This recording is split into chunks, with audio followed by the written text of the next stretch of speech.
আসসালামু আলাইকুম রহমতুল্লাহি বরকাতুহু। আজকে আমরা আলোচনা করব হুজুর সাল্লাল্লাহু আলাইহি ওয়াসাল্লামের রওজা জিয়ারতকারীর ফজিলত। যারা আল্লাহ রাসূলের রওজা শরীফ জিয়ারত করে তাদের ফজিলত সম্পর্কে আজকে আলোচনা করব।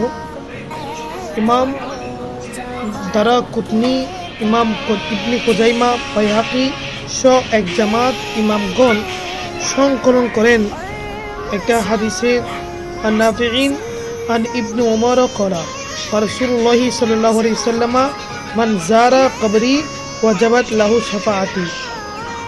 এই হাদিসটি বর্ণনা করেছেন হযরত নাফি রাদিয়াল্লাহু তাআলা আনহু। হযরত নাফি হযরত ইবনে উমর থেকে বর্ণনা করেছেন। ইবনে উমর বলেন, আল্লাহ রাসূল ইরশাদ করেছেন, যে ব্যক্তি আমার রওজা মুবারক জিয়ারত করবে তার জন্য আমার শাফাআত অনিবার্য। এই হাদিসের ব্যাপারে আল্লামা মোল্লা আলী কারি তিনি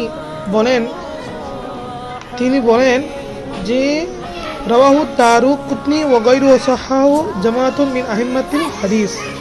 ইমাম দারুকুতনি সহ অন্যান্য ইমামগণ উক্ত রওয়ায়াতকে বর্ণনা করেছেন এবং এক জামাত ইমামগণ উক্ত হাদিসটিকে সহিহ বলেছেন। আকিদা, এই হাদিসের মধ্যে আকিদা হচ্ছে, হাদিসে নবীজি সাল্লাল্লাহু আলাইহি ওয়াসাল্লাম তার রওজা মুবারকে জিয়ারতের জন্য সফর করার উৎসাহ দিয়েছেন, অনুপ্রেরণা দিয়েছেন।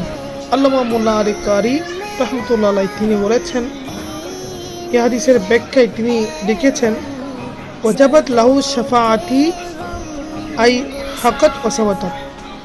তিনি বলছেন তার জন্য আমার শাফাআত ওয়াজিব, অর্থাৎ তার জন্য আমার হক ও শাফাআত দৃঢ় হয়ে গেল।